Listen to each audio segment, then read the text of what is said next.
n'hésitez pas à me faire signe. Très bien, je suis ravi d'être parmi vous et effectivement on va parler, j'espère, le plus simplement possible avec un topo que j'ai préparé, où il y a des choses sur lesquelles je suis très convaincu et puis d'autres éléments sur lesquels nous pourrons parler parce que c'est plus sujet à discussion. Peut-être un petit sondage ici. Est-ce qu'il y a ici des gens qui disent, enfin, ou qui exercent le métier de coach? Ah oui, 1, 2, 3, 4, 6, voilà. Est-ce qu'il y a des personnes qui sont dans les RH? Ah, oui, pas cela. Des personnes qui s'intéressent au coaching mais sans y exercer, qui sont, j'imagine, la plupart. Oui, la plupart, ça vous ne seriez pas là. Qu'est-ce que j'aurais pu oublier comme catégorie importante? Les RH, les consultants qui ne font pas de coaching. Ah, 2, 3 personnes. On en parlera sûrement. Voilà, alors pardonnez-moi si j'ai oublié une catégorie sociologique. Là, il doit y avoir ici quelques anciens qui ont dû encore sévir ici dans ces locaux. Moi j'étais là en 67. Les plus anciens, oui, il y en a quelques-uns, oui, avec classe. Alors c'est ici qu'on se changeait. On se changeait ici avant de partir.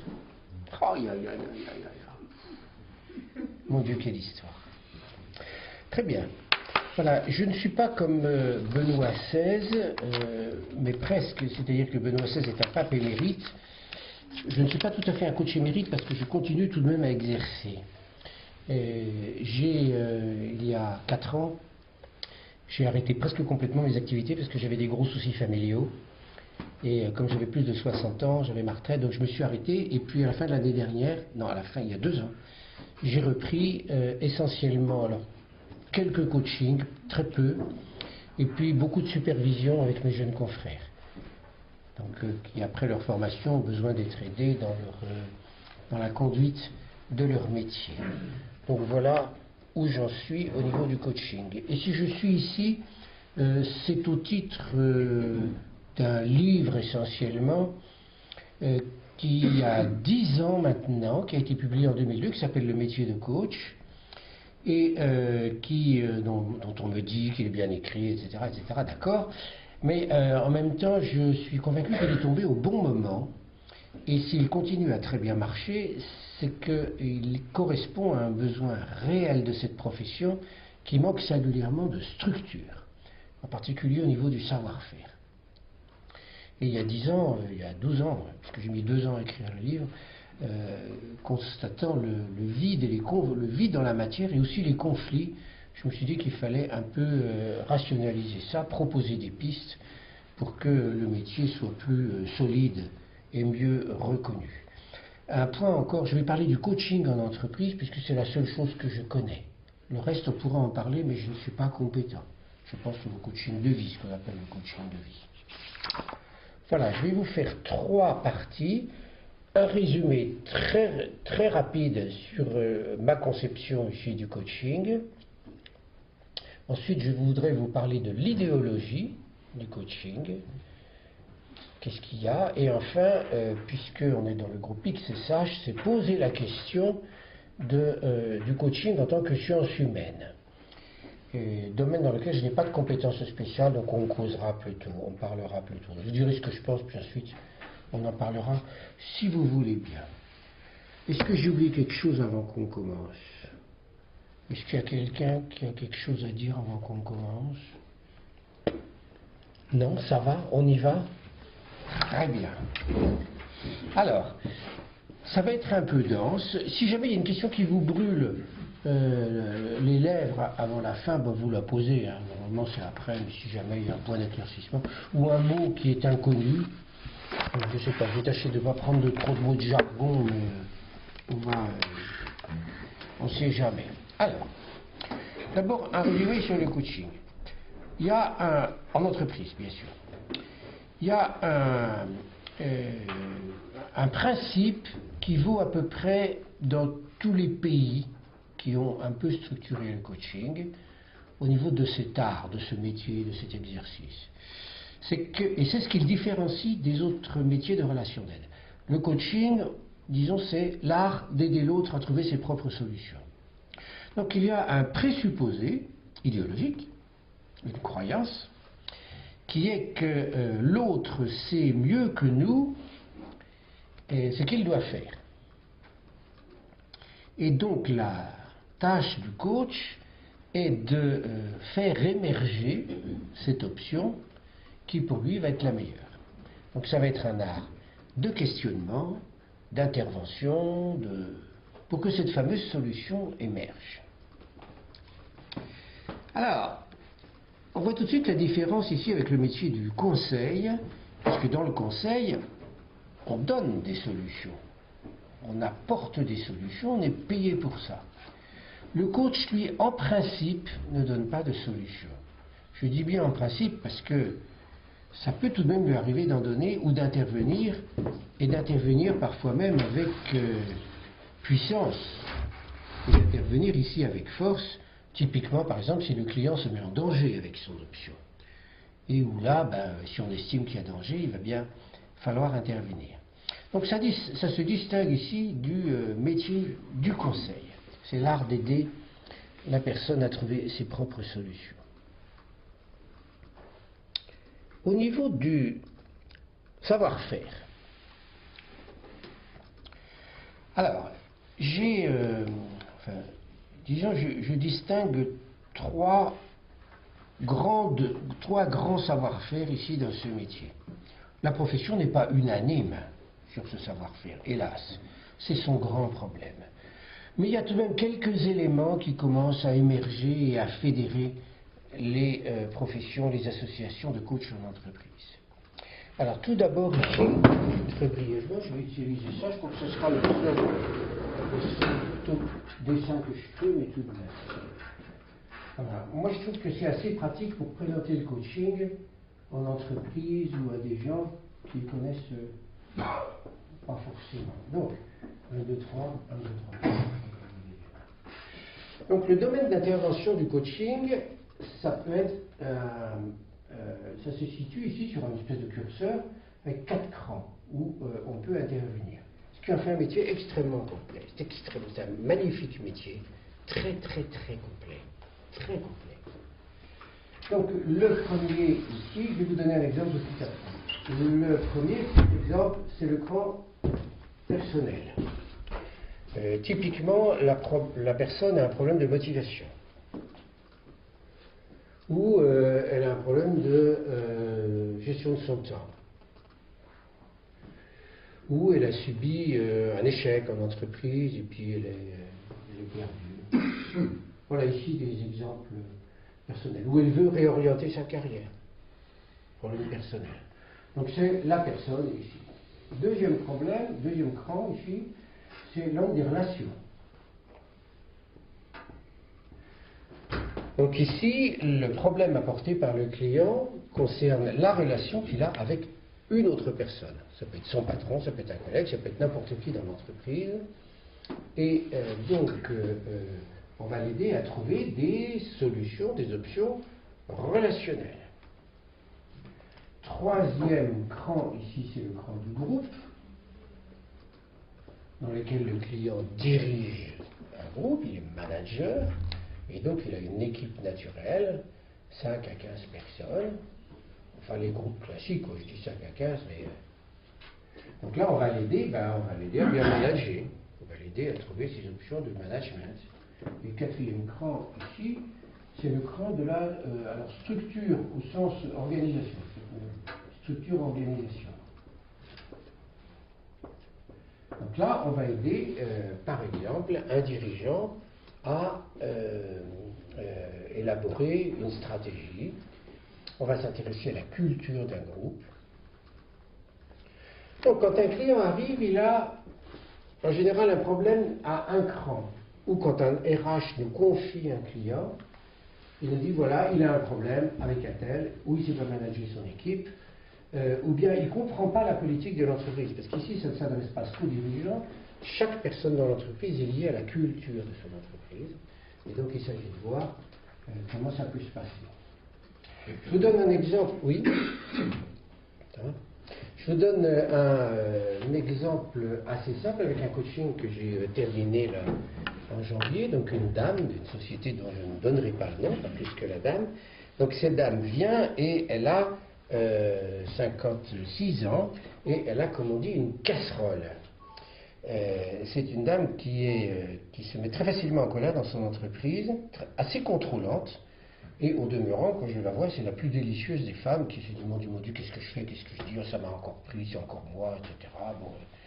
Et donc elle s'est mise à dos un certain nombre de personnes dans l'entreprise et les RH et son patron ont dit on va lui confier un régime parce que ici au niveau, c'est essentiellement ici au niveau de ces relations.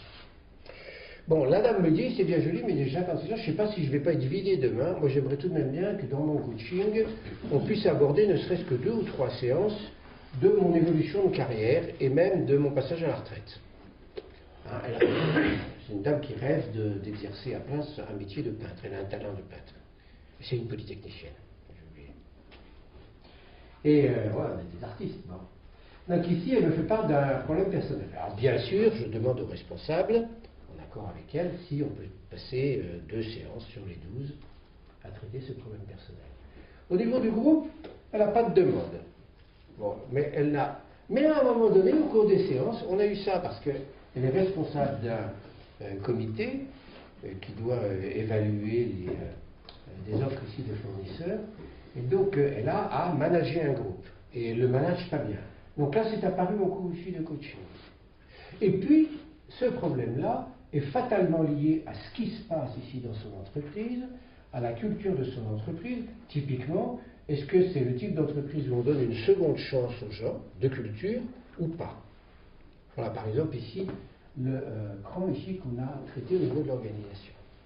Donc, on voit apparaître ici, j'anticipe sur la troisième partie de mon topo, mais on voit apparaître ici des compétences spécifiques qu'un coach digne de ce nom doit normalement savoir maîtriser.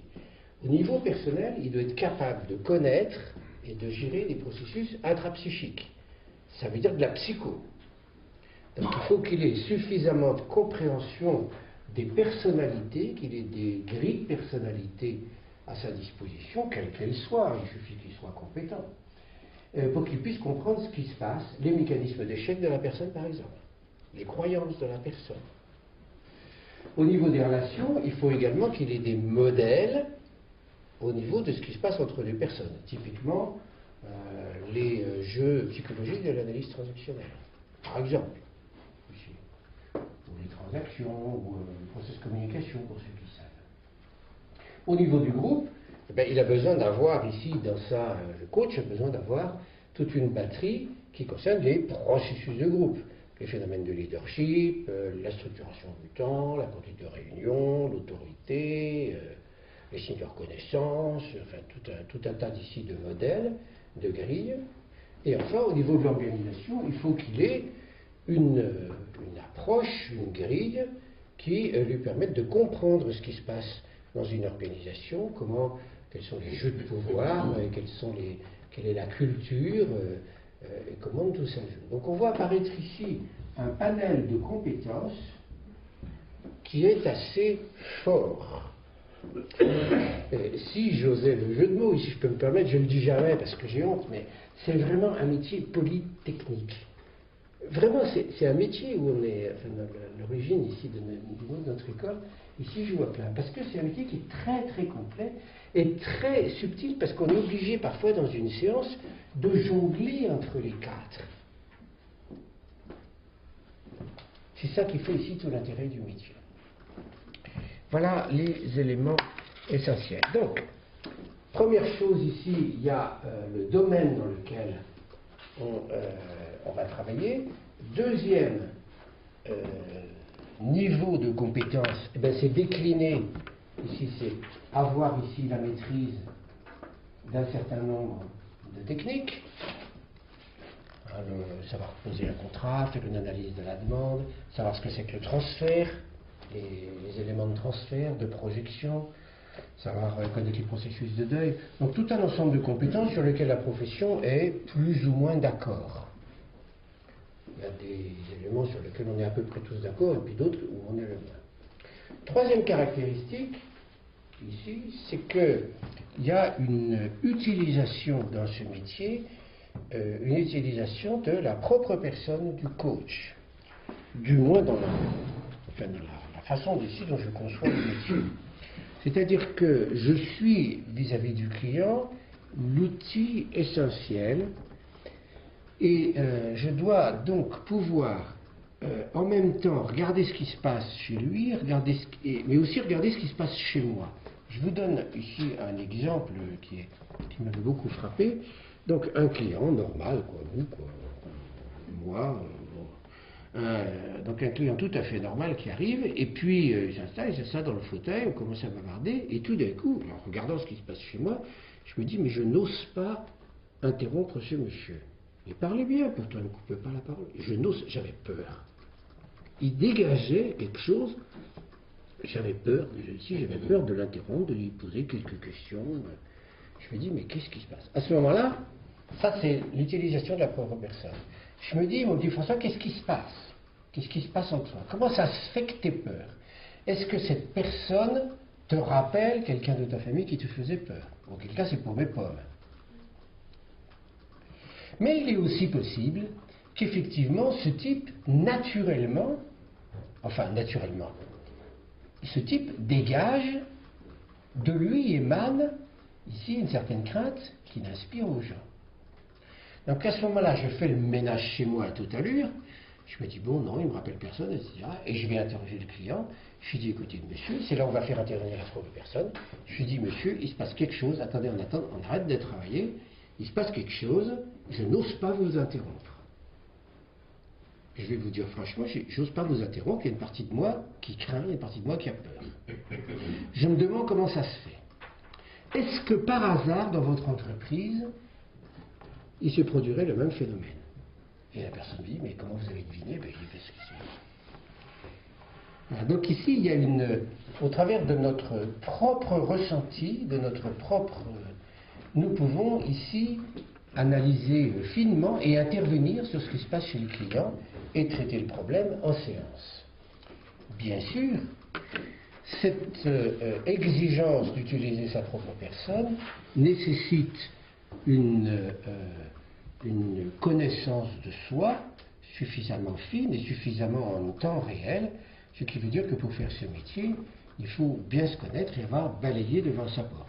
Ce qui en clair veut dire avoir fait une thérapie ou un travail thérapeutique ou quelque chose pour qu'on se connaisse suffisamment et qu'on ne raconte pas de bêtises et qu'on ne prenne pas des vessies pour des lanternes. Donc troisième niveau, ici, la personne du coach, sur lequel la profession n'est pas unanime.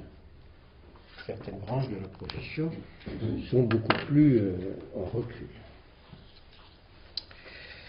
Alors, venons-en maintenant aux limites, oui, ça va, aux limites du coaching, avec ce qui a été dit ici. Alors, il y a une limite assez nette, on pourrait dire, entre le coaching et justement la thérapie, les thérapeutes, c'est que nous pouvons intervenir sur les croyances du client, mais nous n'intervenons pas sur l'origine des croyances. Donc le client, s'il nous parle d'un élément du passé, ça arrive assez souvent. Il nous dit, ah oui, c'était comme quand j'étais petit ou quand j'étais adolescent, etc. On écoute, mais on va ramener à la situation actuelle. Donc pour nous, c'est un élément d'information, mais on ne va pas le traiter, alors qu'un thérapeute va se pencher sur le passé. Mais nous n'avons pas les compétences pour cela. Et notre but est surtout opérationnel. Il s'agit de faire en sorte que la personne arrive à trouver les racines de ses difficultés, mais les racines dans l'action présente de son poste. Deuxième élément, deuxième limite, c'est que normalement donc, on ne donne pas de conseils, et donc si jamais on en donne un, on fait très attention avant d'en donner un. Donc il y a une vigilance à ça. Alors il y a une troisième limite très matérielle, mais qui a, je pense, beaucoup influencé, qui influence beaucoup la façon dont on exerce ce métier, c'est la durée. Donc la notion de temps. Parce que un coaching se déroule sur 8, 10, 12, 15 séances Ça dure 8 mois, 1 an. Bon, ça coûte 3 000, 5 000, 10 000 euros. Et ça n'est pas du tout le tempo des thérapies ou du travail thérapeutique ou même du métier d'ici de conseil. Donc il y a vraiment les séances qui vont être tous les 15 jours, 3 semaines, 1 mois. Donc le fait qu'on ait un temps ramassé et finalement très peu de séances donne au coaching une tonalité tout à fait particulière qui influence beaucoup l'exercice de ce métier parce qu'on est relativement pressé. On n'a pas beaucoup de temps. Il faut aller tout de même à l'essentiel. Et ça joue beaucoup, moi, je trouve, sur l'exercice de coaching. Ça veut dire qu'il y a des choses qu'on ne peut pas faire ici dans un coaching du fait de ce tempo. On n'a pas le temps. C'est un aiguillon pour la personne qui est coachée, bien sûr, cette limite de temps. C'est intéressant aussi.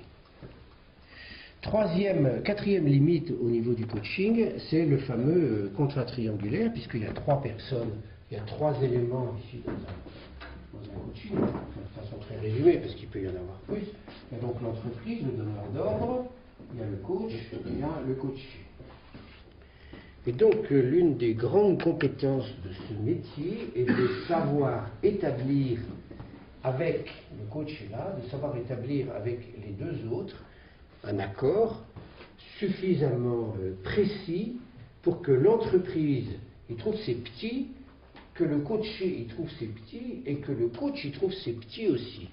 C'est-à-dire que chacune des parties soit satisfaite à la fin. Donc il y a tout un art d'établir un contrat avec tout ce qu'on peut imaginer. Par exemple, l'entreprise, ça arrive, ici l'entreprise qui a un enjeu secret, qui est que elle sait très bien elle se doute que le coaché va échouer, ou elle va se débrouiller pour que le coaché échoue, ici dans son progrès, et ici pour le vider, en disant, on lui a fait faire un coaching, mais même avec un coaching, ça n'a pas marché. Donc il peut y avoir ici des enjeux secrets. Ça fait partie de l'établissement des contrats. Bon, ça arrive, c'est pas la majorité, mais ici ça peut arriver. Donc toutes les clauses de... Excusez-moi, ça m'est arrivé. Ça m'est arrivé. Quand est-ce que vous détectez ça? Et qu'est-ce que vous faites quand vous détectez que l'entreprise vous en fait virer la personne? On ne peut pas toujours le détecter tout de suite. Si jamais j'ai l'intuition, pendant l'établissement du contrat, qu'il y a un risque, je demande à l'entreprise, enfin au responsable ici, je lui demande d'énoncer devant moi le risque au client. C'est-à-dire que je vais poser ici la question, je vais dire devant le gars, je vais dire, si jamais le coaching ne marche pas, qu'est-ce qui se passe pour cette personne? Alors bien sûr, on peut me raconter des coups. Donc si je le détecte à ce stade-là, c'est la question que je vais poser, et on va ici passer un contrat en fonction de ça. Mais parfois, je n'arrive pas à le détecter. Ça m'est arrivé une fois, où je l'ai détecté en cours de route, et là, on sauve le meuble. Parce qu'un bon professionnel, c'est celui qui sauve les meubles, c'est bien connu, quand les circonstances sont défavorables. De façon très résumée, voilà. On ne peut pas toujours, il y a des fois... Ça va? Ça répond? Et juste une question. Oui, on en parlera. J'en parlerai avec vous après. D'accord. Sauver les meubles, ça veut dire quoi? Sauver les meubles, ça veut dire qu'on fait au mieux des... Il n'y a pas de... Ça veut dire qu'on fait au mieux des intérêts de l'entreprise et du coaché. On fait au mieux. C'est pas toujours très brillant, mais on a un principe qui est le souci de protection individuelle du coaché, bien sûr. Mais on a également, je vous cite un cas ici, on a le souci également, le souci de la protection de l'entreprise. J'ai eu le cas justement en coaching où un gars qui s'était rendu compte comme ça justement ici d'un enjeu secret, il était dans le milieu bancaire. Il dit, moi je connais des secrets bancaires, je démissionne et je raconte tout à tout le monde. Donc là j'ai un devoir de protection, non seulement de la personne, parce qu'en plus elle s'engage dans un sale truc, mais également de l'entreprise. Donc mon client, alors évidemment c'est le coaché, mais d'une certaine façon c'est aussi le système. avec des problèmes, des fois, à la marge, qui font que si jamais il y a un conflit, qui est-ce que je privilégie? Et là, c'est une question d'éthique, de déontologie, et heureusement qu'on a des superviseurs pour nous aider. Parce que des fois, c'est pas très facile. C'est tout de même assez rare. Voilà, j'en ai fini avec cette première partie sur le coaching. Simplement, que dire sur la profession? Elle est organisée, il y a des associations. Voilà, c'est un mot qui est ambigu, vous le savez, puisque le coaching dans le grand public, c'est le coaching conseil. Voilà. Très bien, on verra tout à l'heure au niveau de la discussion.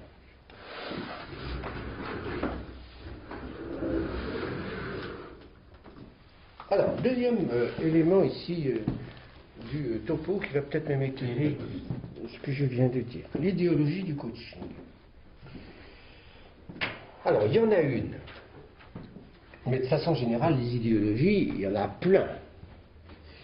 Donc, pour moi, une idéologie, c'est une pensée, c'est quelque chose qui est commun à plusieurs personnes et qui est une sorte de pensée figée qui a le gros avantage de structurer un groupe, de réunir les gens et qui en même temps a le gros désavantage justement d'être figé. Mais des idéologies, ben, il y en a plein, je ne fais pas de dessin. En préparant tout à l'heure, en revoyant ici mes notes, j'ai pensé à la philosophie. Les philosophes ont une idéologie, ils ont une croyance qui est le primat de la raison. Ça se discute. Mais c'est tout de même une idéologie qui est propre aux philosophes. Les différentes formes de thérapie ont chacune leur idéologie, leur grande croyance. Freud, il a la croyance que, bon, c'est en allant chercher du côté de l'inconscient qu'on va aider la personne. Mais, zut, je cherche le nom. Jung. Ça. Non, pas Jung, l'autre. Rogers, merci. Bravo, merci. Bon, Rogers, il a la croyance que c'est en écoutant de la façon la plus attentive une personne qu'on va l'aider. Donc il y a des grandes croyances collectives.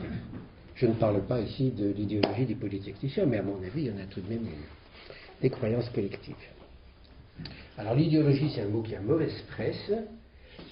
Et en ce qui concerne le coaching, j'ai lu récemment un livre qui m'a bien remis les pendules à l'heure. Peut-être certains d'entre vous l'avaient vu, le livre de Raphaël Liogier, qui s'appelle « Souci de soi, conscience du monde ». Je vous recommande ce livre. Raphaël Liogier, L-I-O-G-I-E-R. C'est un excellent livre. Je vous résume en deux, trois phrases. Donc pour lui, il y a une nouvelle classe sociale qui émerge, qui est constituée de gens qui ont deux soucis essentiels. Le premier, c'est un souci de développement personnel. Et le second, c'est un souci d'ouverture à le monde, l'univers, l'écologie, Dieu, mais de façon globale, pas du tout dans la religion. Donc cette nouvelle classe sociale, ce n'est pas des gens qui ont forcément beaucoup d'argent, mais c'est des gens qui ont un petit peu de temps pour s'occuper d'eux, pour militer, pour s'intéresser. Et Liogier dit dans son bouquin, il dit que les maîtres de cette nouvelle idéologie, ce sont d'une part les nouveaux philosophes, type Comte Sponville, etc., enfin, qui sont des philosophes médiatiques, premièrement, et deuxièmement, ce sont les coachs. Et il n'a pas tout à fait tort. Donc j'ai vu que j'étais partie prenante de la constitution d'une nouvelle classe sociale. Alors, quelle est l'idéologie du coach, l'idéologie du coaching? C'est tout de même une profession qui se situe dans l'immense majorité dans le courant humaniste. C'est d'ailleurs très très frappant si vous allez voir des sites de coach ou des sites de coaching ici sur Internet. La plupart du temps, ils ne s'intéressent pas au métier, ils ne parlent pas du métier proprement dit. Mais ils ont des discours, ils ont des approches, ils ont qui sont dans la droite ligne du développement personnel et de l'ouverture au monde dont parle ici Liogier. C'est très très surprenant, donc on trouve de tout. Moi-même, je participe. On m'a demandé de mettre un compte sur un site de coaching au moment de Noël. J'ai mis un compte. C'était un compte très bien, bien pensant, très humaniste. Donc, les coachs se situent dans le courant humaniste et ils ont quelques grandes croyances. Tout d'abord, ils estiment qu'on peut aider quelqu'un à changer, sans ça il ne ferait pas ce métier. Et qu'on peut l'aider à changer profondément, y compris en 12 heures. Si on n'a pas cette croyance, on ne peut pas exercer ce métier. Ils ont la croyance qu'on peut aider quelqu'un sans faire le détour par le passé. Et c'est ça qui les différencie des thérapeutes et des psychanalystes. Ils ne disent pas qu'on peut résoudre tous les problèmes, ils disent qu'on peut aider quelqu'un sans faire le détour par le passé. Ils ont des croyances sur l'entreprise. C'est-à-dire que l'entreprise n'est ni angélique, ni démoniaque. Encore qu'il y a tout de même beaucoup de coachs qui ont une vision un peu trop négative de l'entreprise, à mon avis. Mais pour être coach, il faut tout de même avoir la croyance qu'on peut s'entendre avec l'entreprise, qu'on peut faire un contrat triangulaire, que ce n'est pas forcément pipé. Il faut aussi avoir la croyance que l'entreprise est un lieu de réalisation d'une personne, que ce n'est pas qu'un organisme complice exclusivement du capitalisme libéral. C'est-à-dire qu'il faut aussi avoir la croyance qu'on rencontre des patrons qui ont le souci d'aider leurs gens. Ils ne sont pas tous comme ça, mais il y en a tout de même beaucoup, des managers qui veulent aider sincèrement ici les personnels dont ils ont la charge. Donc il faut tout de même il y a une vision suffisamment positive de l'entreprise pour qu'on puisse intervenir. Voilà. Il y a d'autres éléments idéologiques qui peuvent intervenir, mais là ils varient plus suivant les écoles. Il y a les grandes croyances au niveau du métier de coach. Typiquement, je vous en ai parlé tout à l'heure, c'est ici, est-ce qu'il faut faire ou pas de la thérapie ou du développement personnel quand on est coach. Donc c'est vrai qu'il y a des croyances collectives là-dessus. Alors, on voit apparaître ici une rencontre qui est surprenante au niveau historique, mais qui a tout de même lieu actuellement, au niveau des idéologies. Donc il y a d'une part l'idéologie du coaching, qui est tout de même humaniste et centrée sur la personne, et d'autre part l'idéologie de l'entreprise, normale, qui est centrée sur le résultat. Et on voit apparaître ici une alliance de ces deux grands systèmes ici de croyances. Alors cette alliance, il y en a qui la dénoncent. Il y a des détracteurs du coaching qui accusent ici le coaching d'être complice des entreprises et que donc ils sont complices d'entreprises qui oppriment la personne humaine. Je me souviens d'une émission à France Culture où on m'avait fait venir avec un détracteur du coaching, comme ça c'était assez marrant. Et donc c'était un psychanalyste, mais il ne connaissait pas le milieu de l'entreprise. Les journalistes qui m'interviewaient non plus ne connaissaient pas le milieu de l'entreprise. Et donc il a fallu que je parle assez simplement pour leur dire que non, mais l'entreprise c'est pas que du pourri. Et puis si on veut faire ce métier, il faut tout de même bien travailler un peu avec eux. Et puis il y a des gens qui se réalisent. Mais bon, c'est peut-être plus facile de dénigrer les entreprises. Donc il y a cette rencontre ici de ces deux corps, le coach d'une part, l'entreprise d'autre part, chacune y trouvant son intérêt. Le coach il y trouve son intérêt parce qu'il est payé bien sûr, parce qu'il fait un métier qui est super, et puis l'entreprise elle y trouve son intérêt, sachant que c'est ambigu, parce que l'entreprise elle a évidemment envie que son gars ou sa dame ici se développe pour être plus efficace. Mais elle ne voit pas d'inconvénient à ce qu'il se développe ici au niveau personnel. Mais en même temps, elle n'a pas envie qu'il se développe trop, peut-être, pour qu'il rentre dans le chou. Donc, tout ça est tout de même un petit peu ambigu. Mais enfin, la rencontre a lieu, puisqu'il y a tout de même quelques centaines de coachs qui vivent de ce métier en France, et que ça donne de très bons résultats.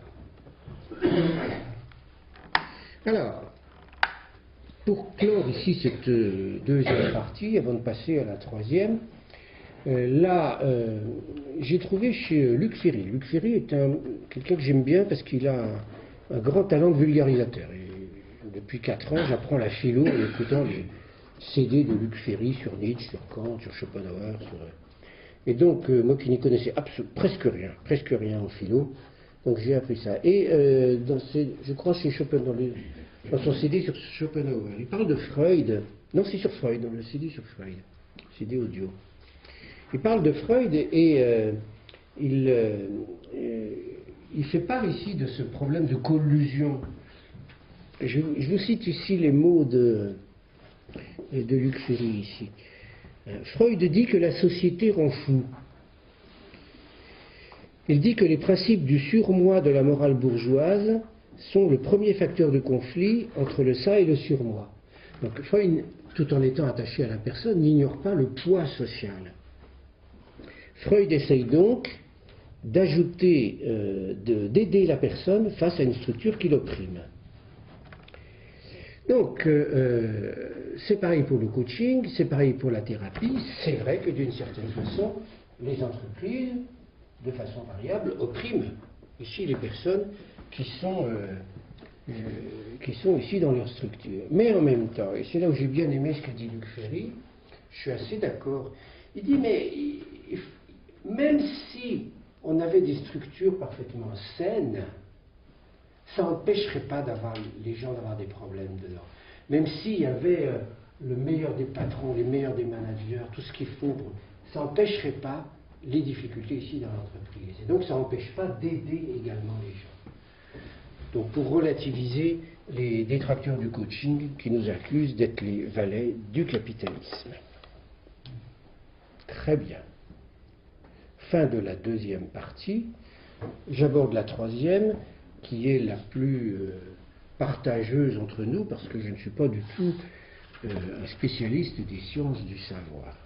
Alors, le coaching est-il une science humaine? De façon plus générale, les sciences humaines peuvent-elles être qualifiées de sciences? Ça fait tellement longtemps que je réfléchis à ça. Bon, dans ce métier, je suis considéré comme quelqu'un de relativement rigoureux, et il y a même des gens qui disent trop rigoureux, parce que je ramène très souvent aux questions de compétences. Puis je continuerai, parce que ici c'est trop important. Mais tout de même, on sait ce que c'est que les sciences, nous. On a suivi nos cours de physique. On sait qu'une science, ça a des caractéristiques. Les phénomènes qu'on observe, ils doivent être répétitifs, observables, reproductibles. Il y a peut-être un quatrième que j'ai oublié. On sait que c'est ça. Dans le domaine des sciences humaines, ça n'a pas le même caractère, et on le sait bien. Quand je me suis mis dans le métier du coaching, j'ai des camarades qui m'ont dit « mais tu tombes dans les sciences molles ». C'est un peu vrai, c'est les sciences molles. Mais au fur et à mesure que j'avançais, je réfléchissais, et ce que je constatais, c'est que plus un individu est pathologique, plus une structure est pathologique, mieux les modèles s'appliquent. Et je dirais que ça peut se comprendre parce que les personnes qui sont victimes d'une pathologie ou les structures ici qui souffrent sont en fait des corps, des organismes qui ont perdu une part de leur libre arbitre, qui sont guidés un peu toujours suivant les mêmes schémas, et avec un petit peu de compétences, ici, on arrive à voir les compétences justement des processus intrapsychiques, de la psycho, des phénomènes de groupe, on arrive un peu à détecter ce qui va se passer, le caractère prévisible. Donc, hélas, pour moi au moins, les sciences humaines sont d'autant plus valables que la personne ou l'organisme ne va pas bien. Je vais vous donner une caricature avec un modèle que certains peut-être connaissent ici. Il y en a qui connaissent la process-com de T.B. Keller? Oui, 5 personnes. Donc j'ai une grille de personnalité en 6 personnalités. Il y a l'une des 6 personnalités qui s'appelle le travailloman.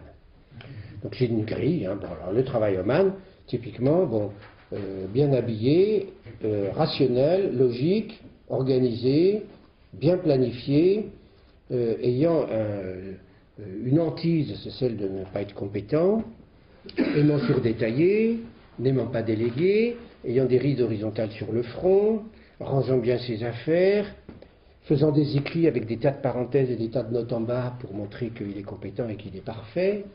Voilà ici le portrait type du travaillomane. Si on le pousse à l'extrême, on arrive à une pathologie. Dans ce modèle, la pathologie, c'est la pathologie obsessionnelle. Et bien, quand on rencontre un travaillomane pur et dur, à la limite de l'obsessionnel, on peut décrire 80% de son comportement à l'avance. On sait comment il va parler, on sait comment il va écrire, on sait quels sont ses mécanismes d'échec, on sait ce dont il a besoin, on sait ce qui va le faire sortir du stress, on connaît tout ça. Ça ne marche pas à 100%. Mais plus il est typé, mieux ça marche.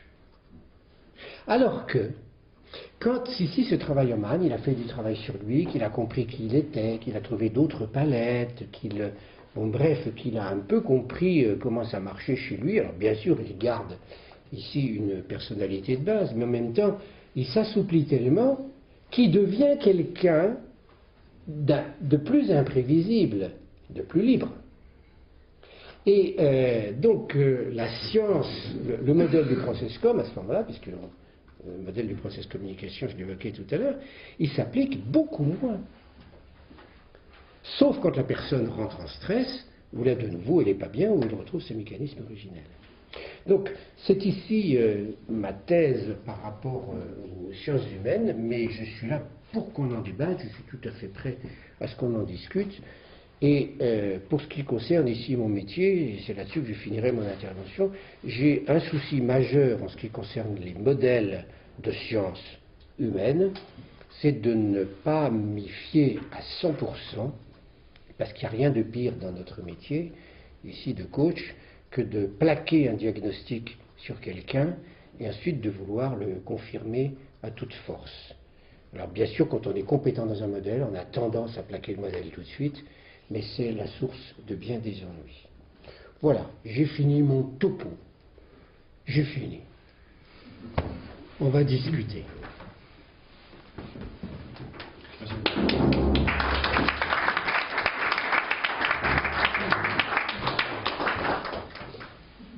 Oui. Si je comprends bien la conclusion, le coaching, c'est rendre les gens plus libres, quoi. Alors, prenons un modèle, ici, puisque je peux me raccrocher à des modèles de sciences humaines, mais qui sont pas mal. Le modèle de l'autonomie, avec les 4 stades, vous connaissez? Non? Donc, le modèle, je vais mettre debout, donc, le modèle de l'autonomie avec les 4 stades, ça correspond à 4 stades. La dépendance, dans laquelle on est dépendant de quelqu'un psychologiquement. La contre-dépendance, on s'oppose, c'est l'adolescence. L'indépendance, c'est lorsque la personne, ici, essaye de se prouver toute seule qu'elle est capable de s'en sortir, ça c'est l'indépendance. Et l'interdépendance, c'est lorsque la personne est capable de refaire alliance avec des personnes, y compris avec des personnes qui ont l'autorité. Donc, pour éclairer ici, le coaching n'a pas pour but de rendre la personne libre, mais par contre, il a le souci, autant que possible, de la faire progresser sur ce chemin de l'autonomie. C'est-à-dire que quelqu'un qui est dépendant, on va essayer de l'amener en entreprise à se rebeller un peu plus pour qu'il se développe. Quelqu'un qui est contre-dépendant, on va l'amener à lui dire « bon, ben, c'est bien joli de râler tout le temps, mais qu'est-ce que tu proposes ?» Donc c'est plutôt aider à ça. Donc plutôt que de liberté, qui est plutôt un concept philosophique, je parlerai ici d'autonomie. Et c'est vrai que l'autonomie est une notion assez largement connue et utilisée dans notre profession. Ça va? Oui. J'ai 2 questions qui sont à la fois indépendantes et peut-être reliées. Comment, alors, en prenant vos 4 niveaux, en arrivant au niveau de l'entreprise, comment pouvez-vous mener une action de coaching indépendamment d'une compréhension en profondeur de la logique de l'entreprise, de la situation concurrentielle, de ce qui ferait qu'elle marche bien? C'est la première question. Et la deuxième question, implicitement, du moins dans vos propos, vous ne semblez jamais coacher le dirigeant. Vous parlez toujours de diriger et jamais le patron. Est-ce que vous avez aussi coaché le patron de l'entreprise Et comment du coup vous reformuleriez Alors là, ce que vous avez dit? je réponds tout de suite à la deuxième question. Oui, ça m'est arrivé de coacher des patrons. Alors ça, de c'est clair. ce coup-là, ma première question est encore plus forte pour moi. Oui. Comment peut-on coacher un dirigeant d'une entreprise Ben oui. sans avoir une compréhension fine et profonde Ben oui. de l'entreprise qu'il dirige, sa situation concurrentielle, de ce qu'il faut pour que cette entreprise réussisse? Alors, situation concurrentielle, il faut Au voir. sens large, hein, je prends Oui, il faut voir. au Mais... sens large. Donc, j'ai parlé ici de la situation concurrentielle pour expliquer aussi les limites de notre métier. Nous ne sommes pas des consultants en stratégie. Nous n'avons pas, et on ne va pas donner de conseils. Par contre, je vais juste vous donner un exemple ici au niveau de la stratégie de ce qu'on peut faire, de ce que j'ai fait. Je pense à un dirigeant ici, un patron du ministère de l'équipement que j'ai eu il y a très très longtemps. Bon. Je lui demande, mais qu'est-ce que c'est vos grandes lignes, qu'est-ce que c'est les grandes lignes de votre stratégie? Il m'explique. Et à ce moment-là, c'est là où est tout l'intérêt du curseur. J'ai dit, bon, est-ce que vous pourriez me montrer votre agenda? Je voudrais savoir si votre emploi du temps reflète ici votre stratégie. Donc ici, je vais travailler sur les deux niveaux. Mais ça ne répond pas à votre question. Je n'ai pas oublié tout de même. Ça peut m'arriver d'oublier, mais je n'ai pas oublié. C'est pas évident. Et il faut que à ce moment-là, si je n'ai que le dirigeant, parce que je peux aussi faire comme ça, avoir une connaissance fine de l'entreprise, mais il y a deux choses qui vont m'aider. La première chose, c'est que moi-même, ça c'est indispensable pour faire ce métier, j'ai une connaissance suffisamment fine et forte de ce que c'est que la vie en entreprise. Et j'ai trempé dans les milieux de direction où j'ai vu ce que c'était. Bon, ça c'est mes 20 ans à Gaz de France. Donc, on sait ce que c'est, que les rapports de force, les jeux de pouvoir, les choses trappes, les trucs, bon, les alliés, les alliances. Donc tout ça, on en a ici une expérience. La deuxième chose, c'est qu'il va falloir, ça c'est du shopping, il va falloir détecter dans le discours du dirigeant les points où ça peut poser problème et où ça ne pose pas problème. C'est-à-dire que c'est au travers de son discours. Les thérapeutes ont la même difficulté. Ils n'ont qu'une seule personne en face d'eux qui leur raconte ce qu'il veut sur leur conjoint. Bon, le thérapeute, son métier, ça va être justement de discerner, puisqu'il n'a pas accès à la source, ça va être de discerner en quoi ça fait problème pour la personne qui est en face de nous, parce que ce qui compte, c'est la personne qui est en face de nous. Donc on n'a pas pour mission de faire un diagnostic précis ici de la structure, mais il faut qu'on puisse détecter dans le discours du client ce qu'il y a, ce qui ne va pas, au travers de la façon dont il nous le dit. Et ça, c'est pas évident. Ceci dit, il arrive, quand on a à conduire un changement d'organisation, qu'on s'intéresse à la structure et qu'on fasse un interview de l'ensemble du comité de direction, ça peut arriver. Mais pour moi, c'est un autre métier. On n'est plus en coaching individuel. Juste si je peux prolonger la question, mais c'est la même question, donc, pour essayer d'illustrer un peu plus, donc pour le faire, moi je viens d'essayer de faire une stratégie et je ne me considère pas coach. C'est juste pour Comme moi, je ne me considère pas conseiller en stratégie. C'est une sorte de dialectique que j'entreprends. Et je suis convaincu que l'entreprise réussira si elle rend les gens intelligents. Et donc je suis de ceux qui pensent qu'il faut résoudre ce conflit qui dans beaucoup d'entreprises existe.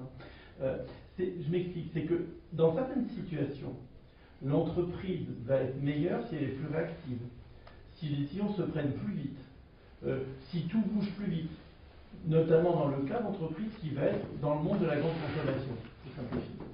Dans d'autres types d'entreprises, on est des entreprises qui doivent être un cycle long, dans lequel, compte tenu de leur métier, de leur profil, de leur situation, la prise de décision ne doit surtout pas être rapide. Et donc, du coup, l'attitude que doit avoir le dirigeant n'est pas la même. Et donc, il serait souhaitable, dans ce cas-là, s'il a un coach à ses côtés, que ce coach puisse intégrer cette dimension que le dirigeant n'exprimera pas. Mais qu'il puisse intégrer les dimensions pour faire quoi? Pour être plus efficace dans sa relation. Non, mais plus précisément. Non, plus précisément, pour faire quoi? Pour aider le dirigeant à mieux diriger. Ça, d'accord. Non, mais je veux dire, c'est que pour moi, je clarifie, oui. il n'y a pas de bon dirigeant non contextualisé. On n'est pas un bon dirigeant dans l'absolu. Mais ça, tout à fait d'accord. On est un bon dirigeant dans une situation donnée, d'une entreprise donnée. Tout à fait d'accord. Tout à fait Et d'accord. donc, comment vous arrivez du coup à prendre en compte cette situation? Je comprends bien les 3 premiers niveaux, mais en supposant que la personne est réglée, ses problèmes personnels, ses problèmes de groupe, ses problèmes de management, on est vraiment au 3e niveau, au 4e niveau, qui est de... Mais il faut que je puisse. Je sais pas, on va peut-être pas. Oui, moi je suis pas conseiller en stratégie, mais en face de moi, j'ai pas un dirigeant en face de moi. J'ai une personne qui est un dirigeant. Et j'ai une personne dont il s'agit que je regarde avec elle en fonction du contrat qu'elle m'a demandé, en fonction de son objectif. Hein. Il s'agit que je regarde avec elle si elle a les capacités, typiquement, de résoudre le problème que vous évoquez. Et vous ne remettez pas en cause le problème, non? Pardon? Vous ne remettez du coup pas en cause le problème qu'il formalise? Non. Je sais pas. Non, non, mais c'est là l'écart. Faudrait prendre un cas. Je sais pas. Je voudrais pas partir trop dans l'abstraction. J'ai le sentiment que monsieur Je voudrais pas partir trop. souhaiterait que le coach accompagne le chef d'entreprise et l'entreprise en même temps. Non, non. Comme si c'était un tandem. C'est-à-dire, est-ce que vous êtes en accompagnement du dirigeant et de l'entreprise? Or, un coach, il n'accompagne pas l'entreprise et le dirigeant, il accompagne la personne. Je reformule quelque chose. Je pense que, avec les meilleures intentions du monde, un coach pourrait être amené à faire prendre des attitudes du dirigeant qui seraient néfastes pour l'entreprise. Ah, c'est ça. Parce que, typiquement, j'ai effectivement en tête des exemples précis. Non, mais stop, parce qu'on va pas. Oui, mais on va. De cas d'entreprise. Non, mais non. Oui. Ouais, non, ça marche pas, ça. Voilà. Parce que. J'en ai pas parlé, mais dans notre savoir-faire, il y a un principe. J'en ai parlé ici, il y a un principe essentiel qui est la protection du dirigeant et du coaché. Ici, il se trouve que c'est les deux. Si le dirigeant me dit, je crois que je vais faire ça, et qu'il prend des risques. L'un de mes premiers devoirs, chaque fois qu'un coaché prend une option, c'est de lui dire, monsieur, est-ce que, d'après vous, il y a des risques à la décision que vous allez prendre? Alors, bien sûr, il peut être aveugle. Ah ben oui, il peut être aveugle. Non, mais réellement, j'ai un cas concret en tête où le problème était de ralentir la prise de décision sur quelqu'un qui n'avait pas cette habitude. Et ça peut emmener l'entreprise dans le mur avec tous les salariés qui vont voler l'entreprise qui a peut-être pas de décision. Qu'est-ce que vous essayez de prouver là? Du danger. La question que je pose, c'est du danger d'aller trop loin dans une attitude de coach et de poids. C'est vrai. Non, je suis d'accord qu'il faut faire attention. Vous le faites. Et il y a des coachs qui vont trop loin, je pense, dans les relations avec des dirigeants. Oui. Encore qu'il y ait des coachs qui dirigent les dirigeants, des coachs des dirigeants, il n'y en a pas des tonnes. Mais je suis tout à fait d'accord avec la définition, mais c'est vrai aussi pour les conseillers en stratégie. Ah, tout à fait. Il y en a qui n'intègrent pas les dimensions humaines. On n'est pas neutre. Attendez, alors, je pense que j'ai beaucoup de confrères qui croient qu'on dirige par les mathématiques. Donc le risque de l'autre côté, il est de ce côté-là. Voilà. Qui croient qu'effectivement. Ok, on va peut-être, si vous voulez bien, on va peut-être. C'est pas que c'est inintéressant, mais je voudrais aussi. Oui. J'ai une question sur un sujet que j'appelle le paradoxe du coach. Le paradoxe du coach? Oui. Je vais découvrir parce que je connais pas. Oui, alors je vais vous en donner un. Moi, je m'intéresse sur la motivation, la personnalité des gens qui deviennent coach. Ah. Et le fait que cette motivation et cette personnalité influent sur la façon de travailler, et entre autres par rapport à l'évaluation des personnes. Moi-même, je suis malheureusement au chômage depuis longtemps. Je suis un chômeur récurrent. Et donc des coachs, j'en ai vu, très sympas, ils m'ont rencontré, il y a eu des échanges parfois intéressants, et mon propre outplaceur, une fois, a dit devant moi que des gens qui sont NF dans la typologie MBTI sont des gens qui veulent que les autres leur ressemblent, soient comme eux. Et il me l'a amplement prouvé par la pratique après, vu des jugements qu'il a fait de moi, et je l'ai rencontré, et la plupart des gens qui sont dans les métiers des ressources humaines, de l'accompagnement, de la psychologie, du coaching, de l'outplacement, sont de ce même sous-type du MBTI. Et donc je l'ai rencontré très fréquemment, c'est-à-dire qu'il y a des limites au coach à la compréhension de la personne, la compréhension de ses relations et la compréhension du fonctionnement. C'est-à-dire qu'il y a des personnalités, par exemple, qui sont très peu proches de leurs émotions ou qui ont des difficultés avec les émotions. Alors les gens qui sont dans cette typologie, et entre autres la plupart des coachs, eh ben, au contraire, pour eux, la relation aux émotions est très importante. Et en fait, ça biaise complètement l'aide qu'ils peuvent apporter ou les conseils qu'ils peuvent apporter aux gens qui sont coachés. Est-ce que vous comprenez ce que je dis ou... Oui, je comprends, mais il y a une... Qu'est-ce que vous voulez que je commente ou que je... Oui, que vous commentez ou que vous donnez un conseil sur... Non, mais je ne donne pas de conseil. Hein,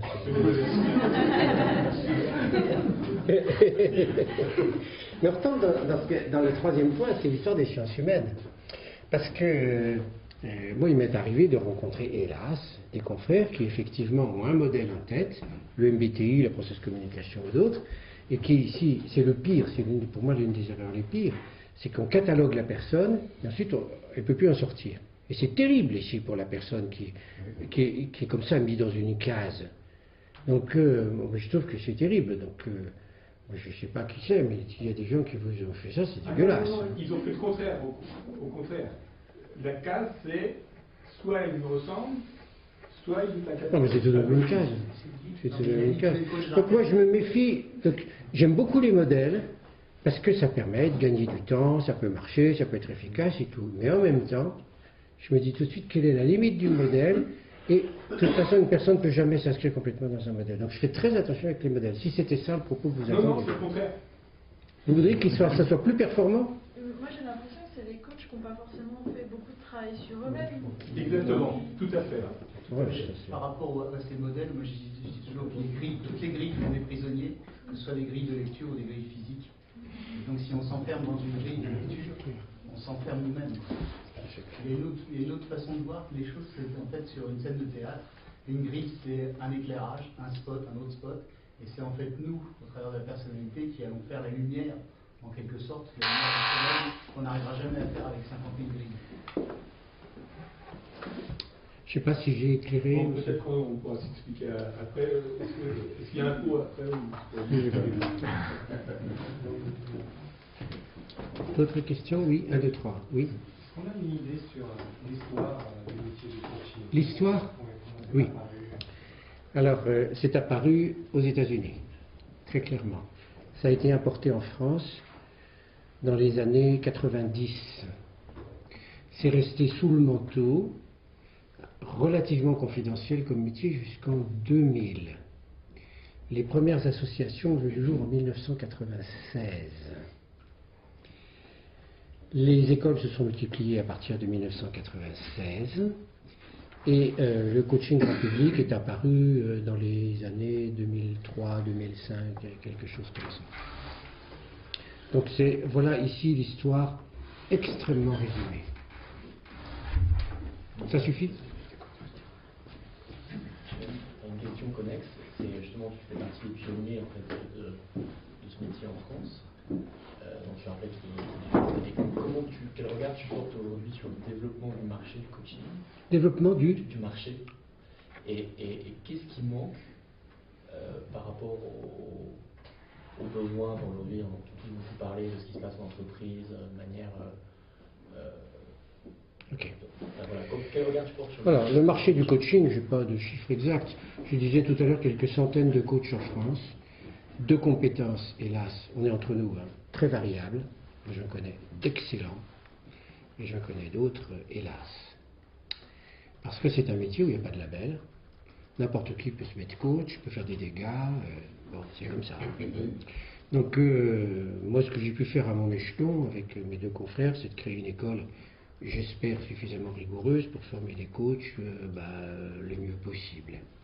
Donc le marché est un marché, je ne connais pas le chiffre d'affaires, mais on peut simplement dire que toutes les grandes entreprises, ou quasiment toutes les grandes entreprises maintenant, se sont mises au coaching et ont assez souvent, dès qu'elles sont assez grosses, un responsable coaching, que le métier de RH, la personne qui est RH, je crois que c'est vous, donc que les RH se sont largement formés au coaching pour pouvoir choisir des coachs compétents qu'il y a des processus d'habilitation dans les entreprises avec des sélections, qu'il y a des appels d'offres.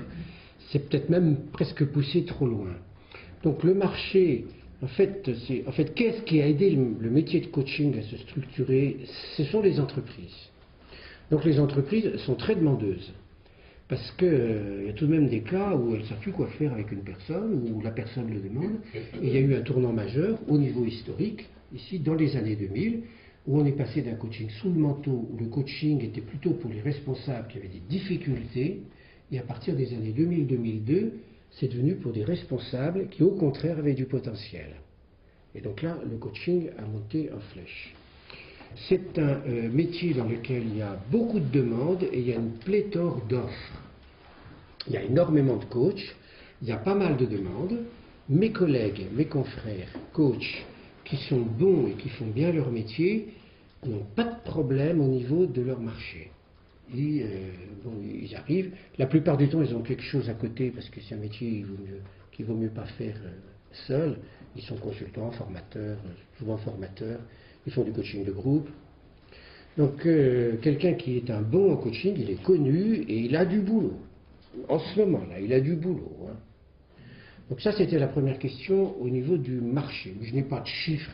Les associations donnent des chiffres. Donc, si vous allez sur le site de l'ASF Coach, du l'ICF, vous trouverez des chiffres. La deuxième question concerne le besoin essentiel de cette profession. Pour moi, ou les besoins essentiels, pour moi, le problème majeur de cette profession, c'est qu'elle ne s'est pas mise suffisamment d'accord sur un corpus, un ensemble de savoir-faire qui serait valable pour tout un chacun, quelles que soient ses préférences personnelles. Donc, de la même façon qu'on trouve des médecins acupuncteurs, des médecins de ceci, des médecins de cela, moi j'aimerais bien qu'il y ait des coachs qui se soient tout de même assez d'accord sur un minimum de savoir-faire, ce qui aiderait à ce que la profession soit reconnue et ce qui permettrait de mieux former les coachs. Alors il commence à y avoir des consensus, parce que typiquement maintenant, dans les compétences absolument indispensables d'un coach, on cite bien sûr l'analyse de la demande, la capacité de faire un contrat, l'autonomie, le processus de transfert, la projection. Donc il y a un certain nombre d'éléments de savoir-faire et de grilles, le deuil, qui sont communes maintenant à presque tous les coachs. C'est-à-dire que je rencontre presque jamais un coach en entreprise qui ne sait pas ça. Ou alors vraiment il sort d'une école où il y a de très très gros problèmes. Et il y en a, hélas. Donc le point majeur au niveau de la légitimité du métier, c'est pas la légitimité accordée par les entreprises, ça c'est fait. C'est la légitimité, pour moi, au niveau du savoir-faire commun. Et c'est un gros boulot. Parce que les coachs sont comme il y en a beaucoup qui sont indépendants. Et donc chacun a sa chapelle, son savoir-faire, donc il y a des discussions byzantines sur ceci, sur cela. Puis petit à petit, ça évolue. Voilà ce que je peux dire. Oui, il y avait une autre. Je prends dans l'ordre de lever le doigt. Hein. On a vu que le coaching, ça s'appliquait bien aux situations en entreprise. Oui. Je voulais savoir par rapport à l'outplacement, est-ce que c'est bien adapté ou est-ce qu'au contraire, ça passe à côté d'un certain nombre Mais c'est pas le même métier. Moi, j'ai jamais fait d'outplacement, mais j'ai accompagné, j'ai supervisé des outplaceurs qui faisaient un petit peu de coaching. Chez, merde, comment s'appelle cette boîte? Je me souviens plus. Une grosse boîte à Paris. Je sais plus. Bref. Pardon. Mais, voilà, merci. Je n'ai pas la mémoire des signes. Donc, l'outplaceur, de ce que je connais du métier, il n'a pas la même position ici que le coach. Il a un objectif qui n'est pas le même. Il a un objectif, mais et puis le tempo n'est pas le même. Les outplaceurs, ils sont là. En général, ils ont un forfait. C'est pas aussi au nombre de séances. Donc, c'est pas le même métier. Par contre, moi, ce que j'ai vu, c'est que les outplaceurs, quand ils s'y connaissent un peu en coaching, ils sont drôlement plus efficaces. Voilà ce que je peux dire, mais je ne connais pas bien le métier d'outplaceur. Oui, au fond. Oui, j'ai deux questions. Première question, est-ce que vous croyez qu'il existe une catégorie de personnes incoachables? Comment les reconnaissez-vous? Et est-ce que vous avez déjà eu affaire à eux? Et deuxième question, est-ce que vous pensez qu'il y a maintenant des coachs comme les chasseurs de tête qui se spécialise par domaine d'activité de l'entreprise. On va prendre la première question, puis tu me rappelleras la deuxième pour que je tutoie tout le monde, puisqu'il paraît que c'est tradition chez eux. Je ne sais pas si tout le monde est ici, mais... Bon, donc ta première question, attends, rappelle-moi, parce que j'ai oublié. Est-ce qu'il existe une catégorie de Est-ce qu'il y a des gens incoachables? Oui. Il y en a. J'aime pas trop mettre des catégories psychiques là-dessus. Bon, mais tout de même, quand on détecte quelqu'un qui est assez pervers, en général, il n'est pas coachable. Mais plutôt que de m'aventurer sur un terrain général, est-ce qu'il y a des personnes non coachables, je préfère aborder la pratique et regarder comment je fais moi pour détecter et que faire si la personne est incoachable. Alors pour détecter, eh bien, c'est toujours ma personne. C'est-à-dire que je pense à un cas très très précis à la SNCF. Une dame. On m'avait demandé, je la reçois, et puis bon, deuxième séance, elle annule la séance. Troisième séance, elle s'écarte du contrat quand j'essaie de la ramener, etc. Et puis, bon, donc je me dis, et à un moment donné, je me dis, mais j'y arrive plus. Qu'est-ce qui se passe? J'y arrive pas, j'y arrive pas, j'y arrive pas. Alors, ça peut venir de mes pommes, parce que je ne suis pas hyper omnicompétent, mais ça peut aussi venir du fait que la personne est effectivement incoachable. Or, les RH m'avaient prévenu. Elle m'avait dit, il est possible qu'elle soit incoachable. On va tout de même essayer avec vous. Bon, j'avais dit bon. Donc j'en arrive à la deuxième précaution, c'est que dans tous les contrats, j'ai une clause comme quoi je peux arrêter sans justification le coaching à n'importe quel moment. Ce que j'ai fait pour cette personne. Je l'ai appelée, je lui ai dit, écoutez madame, on n'avance pas, ça va pas, vous pouvez dire que c'est de ma faute, peut-être, on ne va pas chercher c'est qui la faute, le fait est, c'est qu'on n'avance pas, et moi, je ne sais plus quoi faire. Au revoir. Alors on met les formes, c'est pas... Donc il y a toujours cette clause. Donc oui, il y a des personnes qu'un tel n'arrive pas à coacher. Peut-être un autre y arriverait. Ça aussi c'est possible. Parce qu'il peut ici arriver un autre cas. Je prends ici un exemple. Imaginons par exemple que... ça me fait penser à un cas vécu, mais là j'ai continué de regarder. Bon, imaginons que la personne que je coach ressemble à mon premier amour. Une dame. Ça m'est arrivé. J'ai mis 6 séances à m'en rendre compte.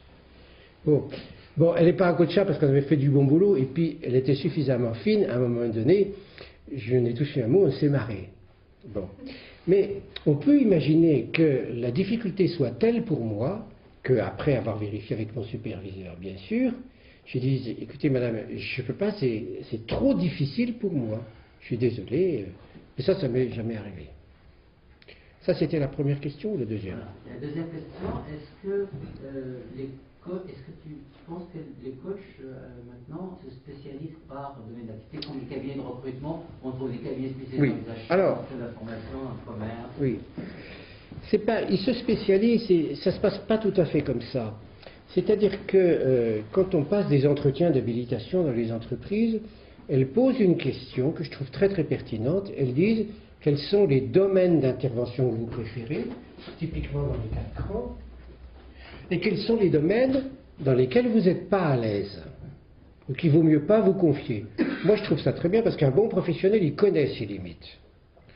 Donc, je connais des coachs qui n'interviennent jamais au fameux cran ici de droite, parce qu'ils n'ont pas confiance en eux, ils ne connaissent pas suffisamment, donc ils vont dire non, ça c'est pas pour moi, confiez-moi du personnel ou du relationnel. Donc moi je trouve que c'est très bien qu'on puisse énoncer des limites et d'une certaine façon ensuite qu'on se spécialise. J'ai par exemple moi une limite personnelle, c'est que je suis pas bon à chaud. Donc faire un coaching pour quelqu'un qui vit, encore que j'ai accompagné quelqu'un qui a fermé une usine, mais quand il y a des problèmes stressants et que le coaché il téléphone ou autre, je suis pas bon. Donc je dis, me confiez pas de problèmes urgents ou c'est pas mon truc. Je le ferai, mais c'est pas mon truc. Donc moi je trouve très bien qu'au lieu de dire de spécialiser, c'est que le coach connaisse ses limites. Je ne sais pas si ça répond à ta question. Et au niveau des secteurs d'activité, par exemple, dans l'industrie, dans la vente Alors là, ça dépend, parce que tu prends, quand je suis rentré chez Danone, comme coach, je me suis fait habiliter chez Danone. J'ai dit à Danone, écoutez, moi je viens de Gaz de France. Gaz de France, c'est clac, clac, clac, clac. C'est une entreprise comme la SNCF. Bon. Vous, Danone, vous avez une culture qui est complètement différente, c'est une culture commerciale. Moi, j'y connais rien là-dedans. J'ai dit, ce que je peux vous apporter, c'est un regard neuf. Par contre, c'est vrai que j'aurais besoin d'apprendre à connaître votre culture, mais j'aurai un regard neuf, donc je vais avoir un truc décalé. Et j'ai dit, est-ce que vous faites le pari? Ils m'ont dit oui. Donc j'ai travaillé chez eux, j'ai fait du bon boulot. Donc, il y a ici c'est pareil quand on rencontre le coaché pour la première fois. Il s'agit qu'on ait un fit suffisant et qu'on connaisse suffisamment tout de même l'entreprise, au moins un petit peu, pour qu'on puisse travailler ensemble. Mais en même temps, si on connaît très très bien une entreprise, l'esprit est plus ouvert. C'est pour ça que j'ai jamais fait de coaching à Gaz de France. Parce que j'ai trop d'a priori. On ne travaille pas, on ne soigne pas sa famille. Et c'est très difficile de soigner quelqu'un ou une entreprise qu'on connaît très très très bien. Donc, ce que j'ai découvert au fur et à mesure de ce métier, c'est que je pouvais très bien accompagner des gens qui étaient de métiers complètement différents des miens. Un jour, j'ai accompagné, mais là c'était une équipe, j'ai accompagné des gens qui s'occupaient d'insémination artificielle. Non mais j'y connais rien. Et bien j'ai fait du bon boulot, parce qu'il y a un art de poser les questions, il y a un art de... Donc il faut tout de même connaître un peu, puis il faut apprendre vite. C'est là où on a un avantage avec notre formation, c'est qu'en général on apprend très vite. Voilà mon écho. Il y avait une autre question, je crois. Oui. Oui, on parle beaucoup d'entreprises. Moi, je m'intéresse plutôt à des entreprises de petite taille innovantes, notamment les startups ou les PME. Quelle vision, quelle place du coaching pour ce type d'entreprise? Alors, il y a 10 ans, il n'y en avait presque pas. Maintenant, il y en a de plus en plus. Et je vois dans les gens que je supervise, ils m'apportent assez souvent des cas de petites entreprises. Donc ça se développe dans les petites entreprises. Alors il y a un problème de coût, parce que, mais dès qu'une entreprise a 20, 50 personnes, 100 personnes, ici, ça peut rentrer ici dans les purs. Donc ça se développe de plus en plus.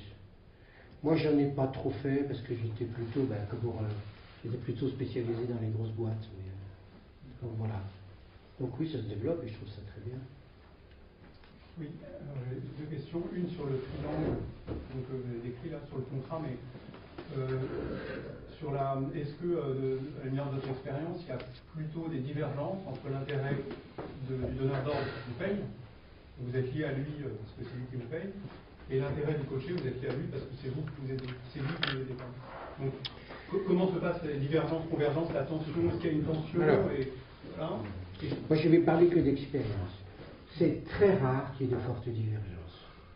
Parce que dans l'immense majorité, les patrons qui sont prêts à payer un coaching à leur gars, dans le contexte actuel, on fait plutôt du coaching au potentiel, donc c'est plutôt quelqu'un qui a vraiment envie d'aider son gars. Donc c'est vraiment la majeure partie.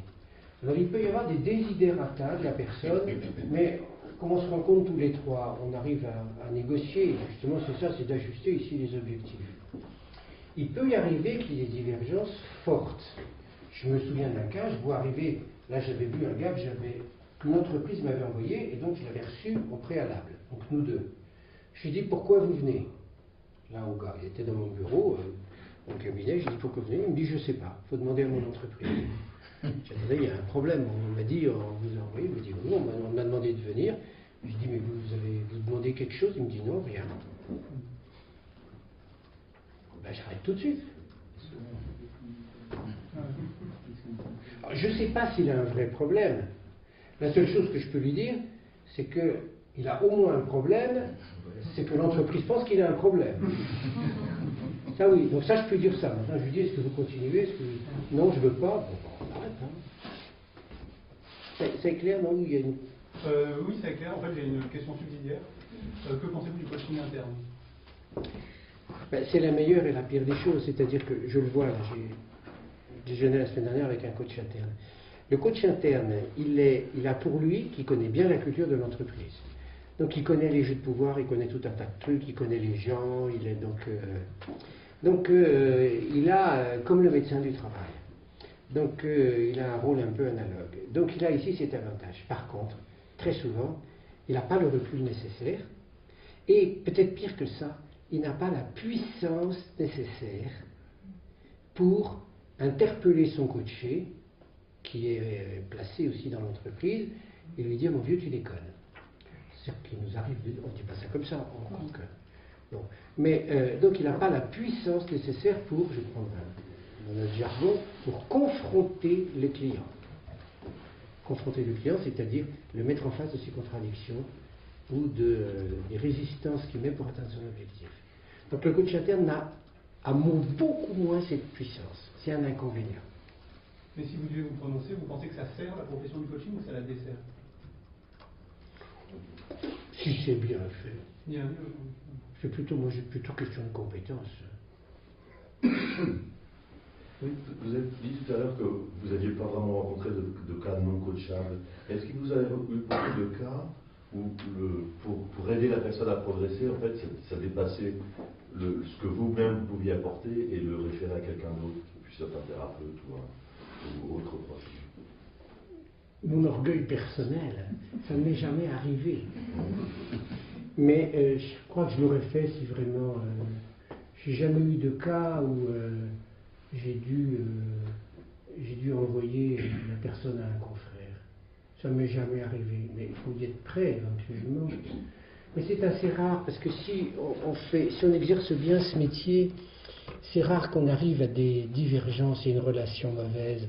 Parce que l'art du coaching, enfin, l'art des séances, c'est tout de même de vérifier tout le temps, si on travaille ensemble. Donc, je dis, bon, est-ce que ça va? Est-ce qu'on continue comme ça? Est-ce que vous vous sentez bien avec ce que je vous dis? Est-ce que ça vous va la façon dont je vous questionne? Donc, sans arrêt, il y a une vérification de la relation. Donc, c'est rare qu'on arrive, on peut arriver à des conflits, on peut arriver à des bagarres sur le fond, et ça, souvent, il faut, mais le conflit relationnel, où la personne claque la porte, ça m'est jamais arrivé. Je croise les doigts. Oui.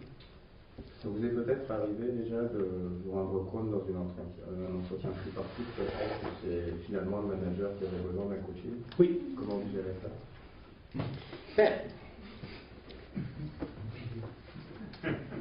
Bien sûr, ou même après. Parce que quand le client ici, quand le coaché me raconte ce que fait son patron, alors j'ai des doutes, parce que je suis comme monsieur. Je me dis, bon, est-ce que j'en crois mes oreilles? Est-ce que je ne crois pas mes oreilles? Qu'est-ce que je prends? Qu'est-ce que je laisse? Et c'est au travers du discours de la personne, avec les malentendus, les mots cachés, enfin des techniques, qu'on arrive à voir si c'est crédible ou pas. Émettre l'hypothèse si c'est crédible ou pas. Donc la question, j'ai oublié. Comment vous gérez du coup quand vous apercevez que ce serait plutôt le manager qui aurait... C'est plutôt... Ah oui, c'est ça. Surtout pendant l'entretien. Si c'est le manager qui a besoin... Ben oui, mais mon client, c'est le coaché. Donc quel est le problème de mon client? C'est qu'il a des difficultés avec quelqu'un qui aurait besoin d'être aidé et qui ne va pas bien. Mais n'empêche que c'est tout de même la vie de tous les jours de pouvoir travailler avec des gens qui ne vont pas bien. Donc je vais aider mon client, enfin, ça dépend du contrat, mais je vais aider mon client à acquérir, alors en général, moi j'appelle ça le sens politique. C'est-à-dire, donc c'est l'aider à apprendre à travailler avec des gens qui sont moins mûrs que lui, caractériels. C'est ça que moi je vais faire, mais je peux rien faire d'autre. Je ne vais pas aller voir.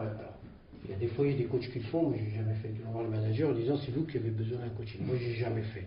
Parce que c'est tout de même, je trouve que c'est vachement intrusif. Par contre, aider le coaché, oui. Ah oui, au contraire. Et à ce titre, est-ce qu'il y a des coachés qui arrivent à la conclusion dans ce travail de coaching qu'il faut qu'ils quittent l'entreprise parce que l'entreprise ne leur convient pas et qui... Je pense que ça doit venir aussi d'une certaine façon. Ça peut arriver. Ça peut même être dit au début. En disant, mais si le coaching échoue, on peut se retourner vers le coach en disant, qu'est-ce que vous ferez, vous? Donc on peut, si c'est suffisamment protecteur, on peut éventuellement en parler. Maintenant, si ça arrive en cours de travail, que la personne me dit, je me rends compte que... moi je me raccroche tout de même au contrat, parce que ma mission, c'est pas d'aider la personne à partir de l'entreprise, normalement, ou alors c'est prévu au début. Mais donc, c'est pas mon contrat. Je dis, ben, écoutez, si vous arrivez à cette conclusion, c'est très bien, mais moi je peux pas vous accompagner là-dedans, c'est pas le contrat. Je suis désolé, mais je peux pas toucher à ça. On a un contrat, hein. L'entreprise paye. On ne peut pas, hein, déontologiquement.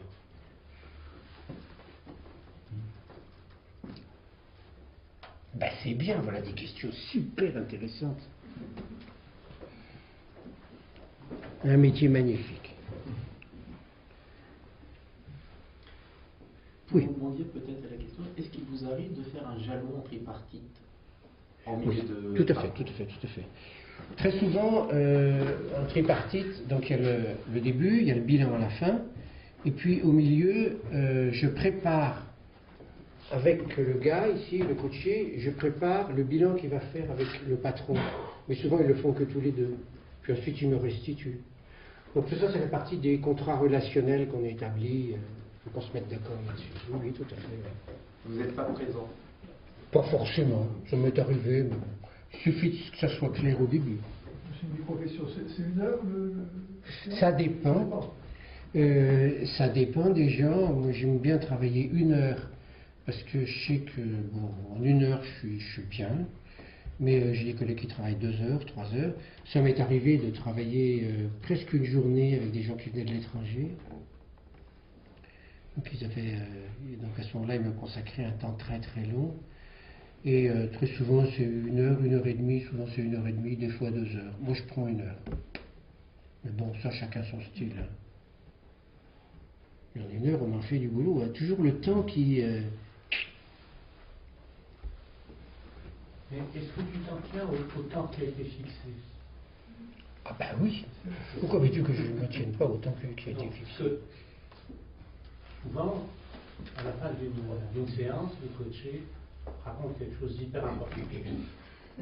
On attendait depuis le début de la séance. Non mais ça c'est le métier. Parce que quelqu'un qui me raconte quelque chose d'hyper important à la fin, c'est là qu'il faut avoir au niveau du processus. Je lui dis, cher monsieur, comment ça se fait que vous abordiez ce point qui est hyper important à la fin? Comment ça se fait que vous n'en ayez pas parlé au début, si c'était vraiment important, et qu'on n'ait pas le temps de le parler? Donc, on reprendra ça la prochaine fois. Maintenant, ça dépend. Je te dis ça, mais c'est une option parce que, quelle est la problématique du coaché? Je ne vais pas faire la même réponse à un coaché qui a par exemple des problèmes de structure interne, qui manque de structure interne, et avec lesquels il faut que je sois cadrant au niveau du processus. Donc que je tienne les horaires rigoureux. Donc celui-là, je vais lui dire la prochaine fois, parce qu'il a besoin ici d'être cadré. Et puis tu as d'autres coachés qui sont beaucoup plus mûrs. Et puis, ou quand il me dit à la fin, ah zut, mais il y a un truc, j'ai complètement oublié, je dis bon, allez, on va prendre 10 minutes de plus, on débroussaille, puis on fera ça la prochaine fois. Donc ça dépend. Okay. Ça va dépendre de la maturité de la personne, de sa problématique. Donc je ne peux pas donner de réponse globale. Ça va, ça te va? C'est une très bonne réponse. Oui, merci.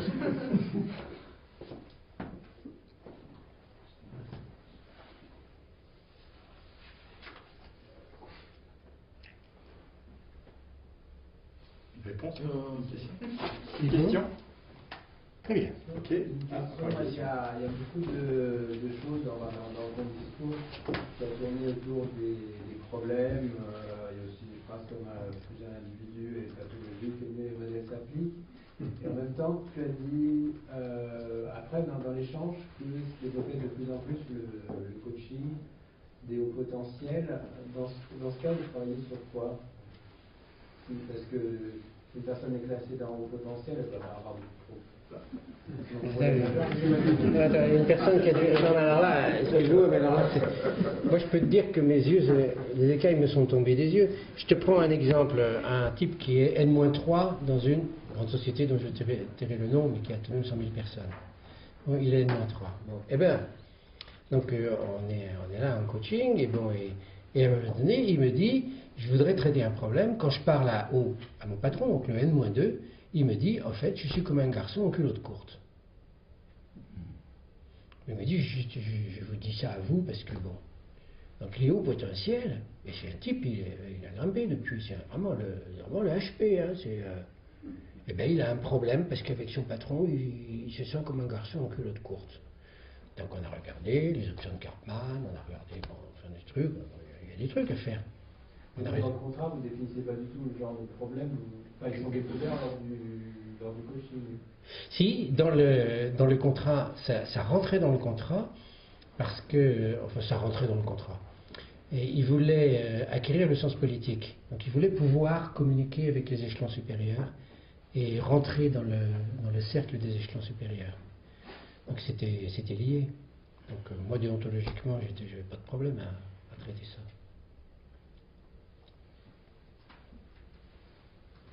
Tu parlais que depuis quelque temps tu fais plutôt de la philo, oui, pour remonter. Et donc les modèles philosophiques t'apportent du nouveau par rapport à ce que tu avais avant ou... Non. Donc je fais de la philo comme ça, à côté. Maintenant, ça m'arrive de...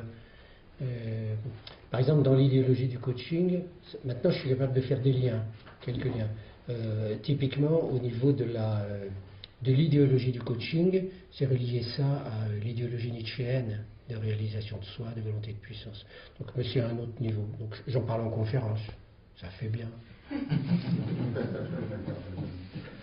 La notion de point aveugle, en fait, comment est-ce que tu abordes ça avec les coachs Point pour aveugle. les aider à... Du coach ou de... Du coach, oui. Tu entends point aveugle au sens de la fenêtre de Johari ne perçoivent pas quelque chose sur le coaching pour une raison ou une autre, en fait. Ben, ça arrive forcément. Il y a des trucs ici qu'on ne voit pas. On a tout de même un garde-fou qui est la supervision. Mais oui, il y a des points aveugles. Mais je ne sais pas, j'ai la croyance que tôt ou tard, il va y avoir chez moi un signal, c'est souvent physique le signal, hein, qui va me montrer qu'il y a un truc qui ne va pas, que je ne vois pas, Donc, j'en fais pas une... De toute façon, s'il est aveugle, par définition, je ne le vois pas. Non, j'essaie d'être vigilant, je ne sais pas quoi répondre, je ne sais pas quoi te répondre là-dessus. Je peux essayer d'apporter un semblant de réponse. C'est que moi, ce que j'aime bien faire, c'est demander au client s'il y a une question qu'il aurait aimé que je lui pose. Ah oui, ça peut être, il peut y avoir ça. Il y a une question qu'il aurait aimé qu'on aborde et qu'on n'a pas pensé à aborder. C'est une question qu'il aurait aimé que je lui pose. Oui. En général, ça peut terminer une séance. Et ça peut aider dans ce contexte. Tu as beaucoup parlé de grille de lecture et de grille d'analyse. Qu'est-ce que tu penses des approches non normatives comme des approches systémiques de Palo Alto, par exemple? Alors, moi, ma philosophie, puisqu'on parlait de philosophie, ma philosophie, c'est que énormément d'approches sont très bonnes. Le point clé, c'est d'être vraiment compétent dans l'approche qu'on utilise. C'est-à-dire que plutôt que d'utiliser tout un tas de trucs qu'on connaît moyennement, moi je préfère connaître très très bien une grille. Ça ne veut pas dire qu'on ignore les autres. Mon approche privilégiée, ça a été très longtemps l'analyse transactionnelle. Ça la reste encore, parce que je la connais très bien. Mais je ne dis pas que c'est la meilleure. Par contre, c'est vrai que la systémique, ou l'aspect systémique, je vais le retrouver ici au niveau d'ici des relations. Ça c'est clair qu'il y a du systémique, un petit peu au niveau des groupes, ici au niveau de la structure, où ça va être intéressant que j'utilise la systémique. Donc je connais suffisamment de systémique pour poser quelques questions de base, ici en systémique, et pour avoir quelques réflexes systémiques, quand par exemple je me trouve face à un phénomène circulaire. Typiquement, une boucle de rétroaction dans le domaine qui est le mien, hein. Une boucle de rétroaction, je constate ça, je constate ici que ça tourne en rond, et donc à ce moment-là, il va falloir faire intervenir un élément extérieur. Donc j'ai quelques réflexes de base en systémique, mais je ne suis pas compétent en systémique.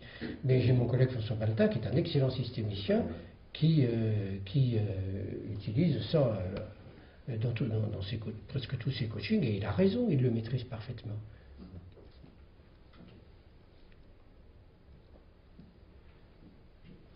Il y avait un deuxième round de questions, mais encore C'est très bien. Une question un peu caricaturale. Tu me dis si ça va trop tard, tu veux. Une question un peu caricaturale, donc si vous deviez donner le ratio de coaching réussi, de coaching non réussi, ce serait quoi? Mais je ne peux pas répondre à une question comme ça. Non pas que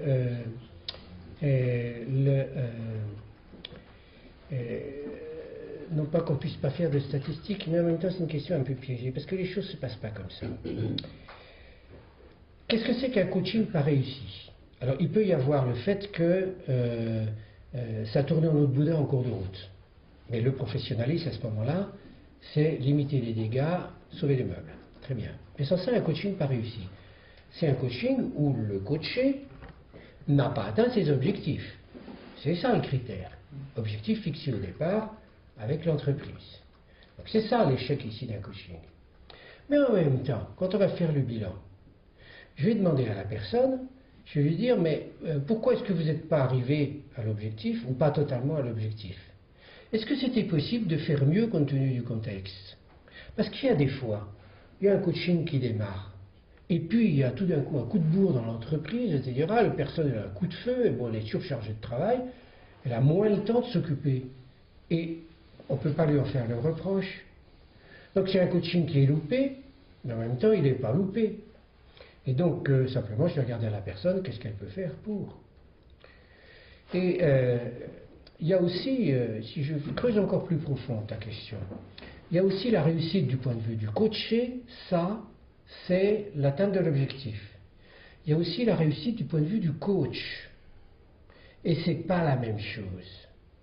La réussite du coach, c'est s'il a mis autant qu'il lui est possible tout son savoir-faire, son intelligence, son corps, sa science, enfin qu'il a mis toute sa personne de la façon la plus astucieuse possible au service du client. Mais il est possible que le coaching échoue, et à ce moment-là, je vais voir mon superviseur qui me dit « raconte ton truc ». Donc je raconte mon truc, et le superviseur épluche avec moi. Il me dit bah, « écoute mon vieux, bon, évidemment on peut toujours mieux faire, mais en même temps, j'ai l'impression vraiment que tu as fait tout ce que tu as pu ». Et la réussite du coaching, du coach à ce moment-là, en fait, elle ne peut être valablement évaluée que par un père ou par un père plus compétent. Parce que ce n'est pas le coaché qui peut dire au coach s'il a fait du bon travail. Alors bien sûr, il va dire à la fin, on espère, vous êtes super, fait du bon boulot, patati patata, bon, très bien, parfait. Mais le coaché, il n'a pas les outils pour vérifier si le coach fait du bon travail. Il y a 9 choses sur 10 qu'il ne voit pas. Donc tu vois, derrière ta question, il faut aller un petit peu plus en dessous.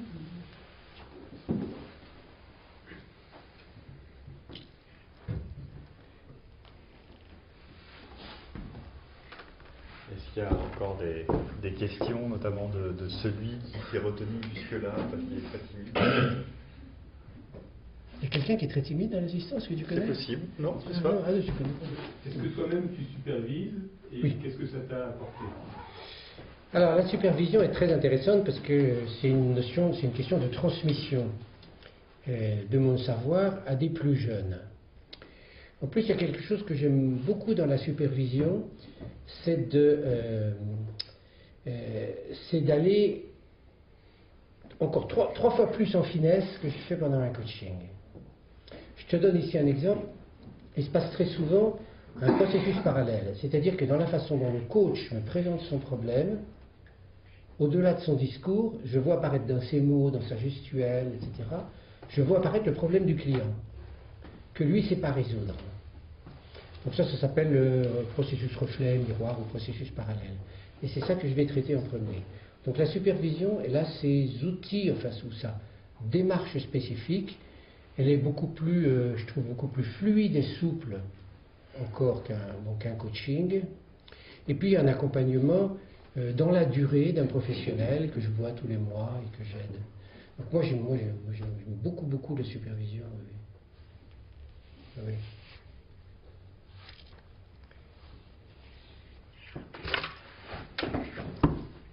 Je crois qu'il y a plus de questions. Je propose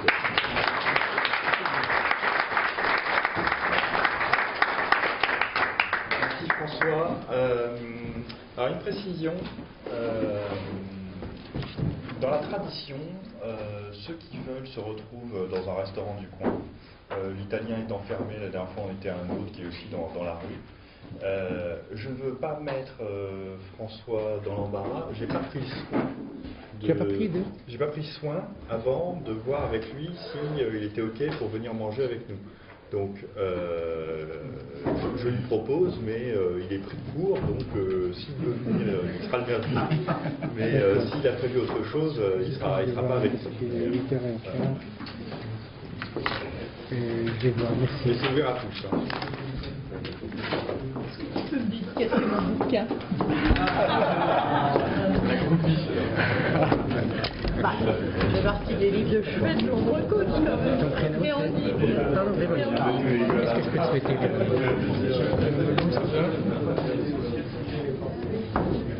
la compétence, le bonheur. Je suis désolé, c'était passionnant, mais je sens vraiment des tics.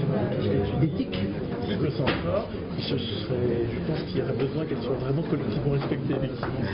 Parce que notamment dans je refuse le contrat, le machin. Voilà.